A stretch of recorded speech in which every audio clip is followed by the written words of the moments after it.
Hello friends, welcome to my channel. స్టోరీలోకి వెళ్ళబోయే ముందుగా ప్రీవియస్ పార్ట్స్ ఎవరైనా మిస్ చేస్తుంటే ముందు అవి చూడండి. అలాగే ఫస్ట్ టైం నా ఛానల్ చూస్తున్న వాళ్ళు ప్లీజ్ లైక్ చేసుకుని, షేర్ చేసి, సబ్స్క్రైబ్ చేసుకుని మీ సపోర్ట్ నాకు అందించండి ఫ్రెండ్స్. ఇంకా స్టోరీలోకి వెళ్ళిపోదాం. నా ప్రియతమ పార్ట్ 85. మైత్రి కాలులో గాజు ముక్క దిగడంతో ఆ గాయాన్ని క్లీన్ చేసి కట్టుతాడు అద్వైత్. ఎందుకు మనీని హట్ చేసావని శశిని నిలదీస్తాడు సాత్విక్. పెళ్ళైంది కాబట్టి నువ్వు అంకుల్ అని అతనికి దొరకకుండా పరుగు తీస్తుంది శశి. బాధ నిండిన మనసుతో ఆఫీస్ బయటకు వస్తాడు అద్వైత్.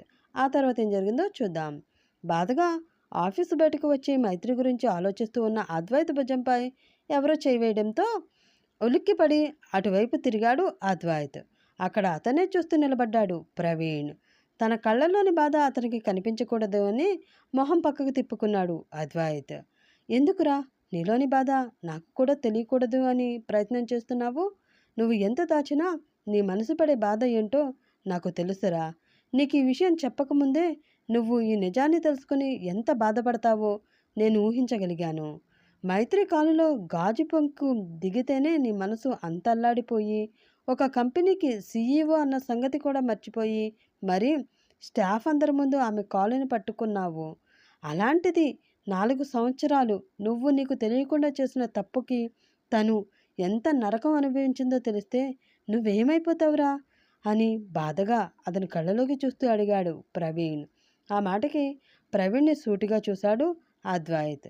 ఈ 4 సంవత్సరాలు మైత్రి ఎలా ఉందో తెలుసుకోవాలని ఉన్నా ఆ విషయం తెలుసుకోవడానికి అతనికి ఏమాత్రం ధైర్యం సరిపోవడం లేదు.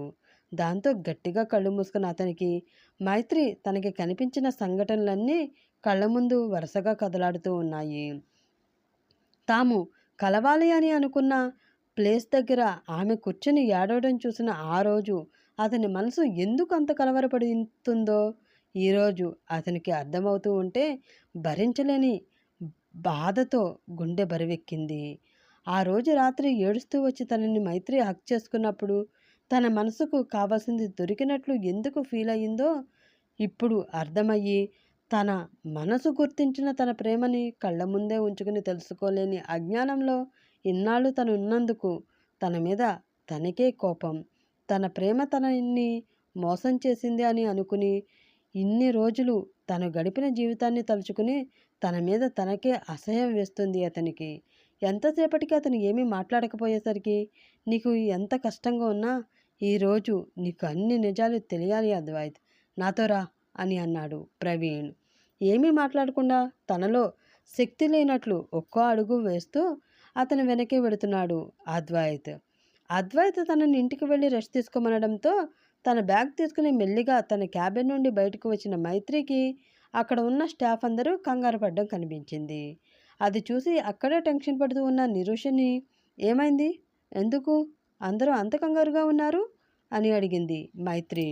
ఆమె మాట వింటేనే ఒంటి మీద పాములు తేళ్లు పాకుతున్నట్లు ఫీల్ అవుతూ ఉన్న నిరుష కోపంగా ఆమె వైపు తిరిగి, ఏమైతే నీకెందుకు, నిన్ను ఇంటికి వెళ్ళి రెస్ట్ తీసుకోమన్నారు కదా సార్, ఇక్కడ ఏం జరుగుతుందో తెలుసుకోవాలని నీ క్యూరియాసిటీని పక్కన పెట్టి ముందు ఆ పని చూడు అని పొగరుగా సమాధానం చెప్పింది నిరీష. వస్తున్న కోపాన్ని అణిచిపెట్టుకుంటూ, చూడండి మేడం, నేను ఈ ఆఫీస్లో ఒక ఎంప్లాయీని, సో ఇక్కడ ఏం జరుగుతుందో తెలుసుకునే హక్కు అధికారం నాకు ఉంది అని అంది మైత్రి. ఓ అవునా, అలా అయితే వేరే ఎవరినైనా అడిగి తెలుసుకో, నేను ఇక్కడ మేనేజర్ని, ఆ జాబ్లో చేయవలసిన పనులు మాత్రమే నేను చేస్తున్నాను, అంతేకాని ఆఫీస్లో పనిచేసే వర్కర్స్కి ఆఫీస్లో ఏం జరుగుతుందో చెప్పే పోస్ట్ మ్యాన్ డ్యూటీ కాదు నాది అంది నిరుష. అవునా, అంటే తను చేసే తప్పులను ఎదుటివారి మీదకి తోసి బాస్ దగ్గర వాళ్ళని ఇరికించే 420 జాబ్ మీది కాదు అనుకుంటా కదా అని అంది మైత్రి. ఆ మాటతో మైత్రి వైపు సీరియస్గా చూసింది నిరీష. ఆమె కళ్ళల్లో కోపం కనిపిస్తూ ఉంటే ఆ కోపాగ్నిలో పడి తాను ఎక్కడ కాలిపోతుందో అన్న భయం ఆమెలో మొదలవగా, తన ప్రమేయం లేకుండా 2కి ఒక మీటింగ్ ఉంది, అది మన కంపెనీకి చాలా ఇంపార్టెంట్, సార్ తప్పకుండా ఈ మీటింగ్కి అటెండ్ అవ్వాలి, కానీ సార్ ఎవరికి ఏమీ చెప్పకుండా ఎక్కడికో వెళ్ళిపోయారు, కాల్ చేస్తున్నా లిఫ్ట్ చేయడం లేదు అని చెప్పేసింది నిరుష. ఆమె చెప్పిందంతా విని తన ఫోన్ తీసుకుని అద్వైత్కి కాల్ చేసింది మైత్రి. అది చూసి షాక్ అయ్యి కళ్ళు పెద్దవి చేసింది నిరీష. మేనేజర్ని, సార్ నెంబర్ నా దగ్గరే లేదు, మరి ఈ మైత్రి దగ్గరికి ఎలా వచ్చింది అని అనుకుంటూ మైత్రి మీద ఆమెకు ఉన్న ద్వేషాన్ని మరింత పెంచుకుంటూ పోతుంది నిరూష. ప్రవీణ్ కార్ డ్రైవ్ చేస్తూ ఉంటే అతను పక్క సీట్లో కూర్చుని సీట్కి జారబడి ఉన్న అద్వైత్ ఫోన్ రింగ్ అవుతూ ఉంది. కానీ అతను ఏ కాల్ అటెండ్ చేయడం లేదు. దానితో అతను ఫోన్ తీసుకుని స్క్రీన్పై కనిపిస్తున్న నెంబర్ చూసి, ఎవర్రా ఈ డెవిల్ అని అడిగాడు ప్రవీణ్. ఆ మాటతో ఉలిక్కిపడి ఫోన్ వైపు చూశాడు అద్వైత్. స్క్రీన్పై కనిపిస్తున్న మైత్రి నెంబర్ చూసి అతని కళ్ళ నుండి నీళ్లు కారుతూ ఉన్నాయి. నువ్వు నా దేవతవిరా, నిన్ను జీవితంలో ఎప్పుడూ బాధపెట్టను. నా దేవత కళ్ళల్లో నీళ్లు వస్తే ఈ భక్తుడు భరించలేడు అని ఒకసారి ఏడుస్తూ తనకి మెసేజ్ చేసిన చిన్నీకి చెప్పిన మాటలు అతనికి ఇప్పుడు గుర్తు రావడంతో అతని బాధ మరింత ఎక్కువయింది. జీవితంలో తన కళ్ళల్లో కన్నీళ్లు రాకుండా చూసుకుంటానని తనకి మాట ఇచ్చానురా, కానీ ఇప్పుడు తన కార్చే ప్రతి కన్నీటి బొట్టికి నేనే కారణమయ్యాను. నా మొహం తనకెలా చూపించాలి ప్రవీణ్ అని బాధగా అడిగాడు అద్వైత్. అతని బాధ చూస్తూ ఉంటే ప్రవీణ్ కళ్ళల్లో కూడా నీళ్లు తిరగడంతో ఏమీ మాట్లాడకుండా మొహం పక్కకు తిప్పుకున్నాడు ప్రవీణ్. అద్వైత్ కాల్ లిఫ్ట్ చేయకపోవడంతో 2 నిమిషాలు ఆలోచించి I will attend this meeting అంది మైత్రి. ఆ మాట విని షాక్ అయ్యి, ఏంటి మీటింగ్ నువ్వు హ్యాండిల్ చేస్తావా అని పెద్దగా నవ్వుతూ, మీటింగ్ అంటే ఆట అనుకుంటున్నావా? ఇందులో ఏదైనా తప్పు జరిగితే మొత్తం డీల్ క్యాన్సిల్ అవుతుంది. అదే జరిగితే అద్వైత్ సార్ నిన్ను చంపి పడేస్తారు అంది నిరుష. దాని గురించి నువ్వేమీ వరి అవ్వాల్సిన పని లేదు. ఇందులో ఏ ప్రాబ్లం వచ్చినా నేను చూసుకుంటాను. దీనికి సంబంధించిన పూర్తి బాధ్యత నాది అని అంది మైత్రి అసహనంగా ఊపిరి వదులుతూ.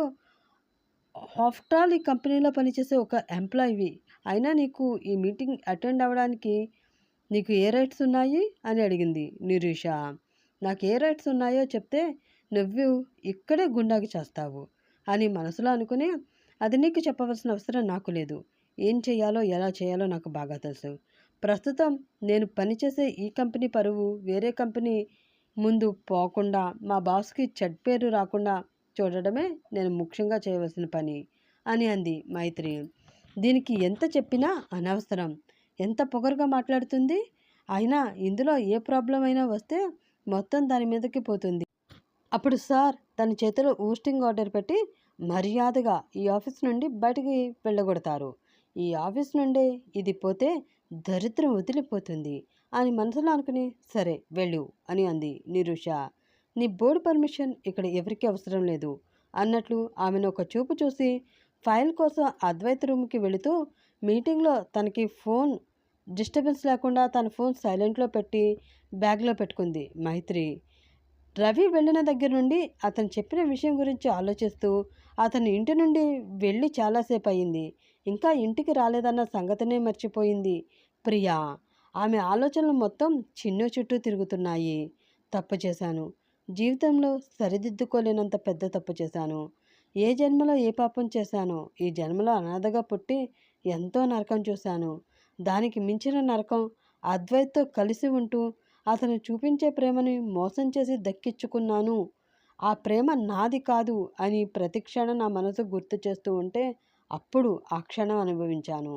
నేను చిన్నీకి చేసిన ద్రోహం ఏం చేసినా పోదు, కానీ నేను చేసిన ద్రోహానికి నా కొడుకు శిక్ష అనుభవించకూడదు. అలా జరగకూడదు అంటే జరిగిందంతా చిన్నీకి చెప్పి తనని క్షమించమని అడగాలి. క్షమించమని అడగాలి అని అనుకుంటూ తన ఫోన్ తీసుకుని మైత్రికి కాల్ చేస్తుంది ప్రియా. మీటింగ్కి వెళుతూ ఫోన్ సైలెంట్లో పెట్టడంతో మైత్రి ఆ కాల్ చూడలేదు. సాత్విక్ నుంచి తప్పించుకుని పరిగెడుతూ అతని గదిలోకి వచ్చింది శశి. తన గదిలోకి వచ్చింది ఎవరా అని అనుకుంటూ అటు తిరిగి తలుపు వెనక దాక్కున్న శశిని చూసి ఏమైంది దీనికి అనుకుంటూ అలా చూస్తూ ఉంది మను. ఆమె అలా చూస్తూ ఉండగానే సాత్విక్ లోపలికి రావడం, అతనికి శశి కాలు అడ్డుపెట్టడం, దాంతో ముందుకు వెళ్ళి కంట్రోల్ చేసుకోలేక మనుపై సాత్విక్ పడడం వెంటనే జరిగిపోయాయి. అది చూసి గట్టిగా నవ్వుతూ ఎంజాయ్ బావా అని చెప్పి బయటికి వెళ్ళి డోర్ క్లోజ్ చేసింది శశి. ఇప్పుడు బెడ్పై మను, ఆమెపై సాత్విక్ ఉన్నారు. తనకు చాలా దగ్గరగా ఉన్న సాత్విక్ కళ్ళలోకి తన కళ్ళు పెట్టి చూస్తూ ఉంది మను. సాత్విక్ నీలి కళ్ళు ఆమెను తన వైపు లాక్కుంటూ ఉంటే తనకి తెలుస్తూ ఉన్న అతని గుండె చప్పుడుని వింటూ లోకాన్ని మర్చిపోయింది ఆమె. కొంటిగా నవ్వుతూ తనను కవ్విస్తూ ఉన్నాయా అన్నట్లు ఉన్న ఆమె కళ్ళలోకి చూస్తూ మైమర్చిపోయాడు సాత్విక్. ఒకరి శ్వాస మరొకరికి తగులుతూ ఉంటే పెదవుల మధ్య ఉన్న హాఫ్ ఇంచ్ దూరం కరిగిపోతే బాగుండును అని అనిపిస్తూ ఉంది ఇద్దరికి. ఇంకో నిమిషం అలానే ఉంటే ఇరువురి మధ్య దూరం ఎక్కడ కరిగిపోతుందో అని భయపడి వారి ఏకాంతాన్ని భంగం చేస్తున్నట్లు పెద్ద సౌండ్ చేస్తూ రింగ్ అయింది మను ఫోన్. ఆ సౌండ్కి ట్రాన్స్ నుండి బయటకు వచ్చారు ఇద్దరు. వెంటనే తమ పొజిషన్ చూసుకుని సాత్విక్ మను పై నుండి లెగిస్తే మను కూడా పైకి లేచి ఆ ఫోన్ తీసుకుని రూమ్ బయటికి పరుగు తీసింది.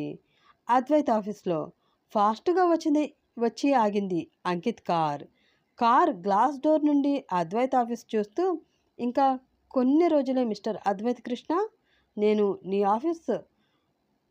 నీ ఆఫీసులో వేసే ప్రతి అడుగు నిన్ను నీ పతనం వైపు తీసుకువెళ్తుంది అని మనసులో నవ్వుకుంటూ ఆఫీస్లోకి వెళ్ళాడు అంకిత్. అతన్ని రిసీవ్ చేసుకుని మీటింగ్ రూమ్లో కూర్చోబెట్టి, అమ్మయ్య నా వర్క్ అయిపోయింది, ఇంకా మేడం మైత్రి గారు ఏం చేస్తారో చూడాలి అని మనసులో అనుకుని ఆ రూమ్ నుండి బయటకు వచ్చింది నిరూష. అప్పుడే ఆ రూమ్లోకి వెళ్ళడానికి వస్తుంది మైత్రి. ఆమెను చూసి, ఈ ఆఫీస్లో నీకు ఇదే చివరి రోజు మైత్రి అని మనసులో అనుకుంటూ ఆల్ ది బెస్ట్ అని చెప్పింది నిరూష. అక్కడ ఉన్న మనిషి ఎవరో తనకి తెలియదు అన్నట్లు ఆమె మొహం వైపు కూడా చూడకుండా అక్కడ నుంచి మీటింగ్ రూమ్లోకి అడుగుపెట్టింది మైత్రి. ఆ రూమ్ డోర్ ఓపెన్ అవడంతో అద్వైత్ వచ్చాడు అనుకుని అటువైపు చూసిన అంకిత్కి అక్కడ మైత్రి కనిపించింది. అది చూసి షాక్ అయ్యాడు అతను. కాల్ నొప్పిగా ఉండడంతో ఇబ్బందిగా నడుస్తూ ఆ రూమ్లోకి వచ్చింది మైత్రి. ఆమెను చూసి పిడికిలి బిగించాడు అంకిత్.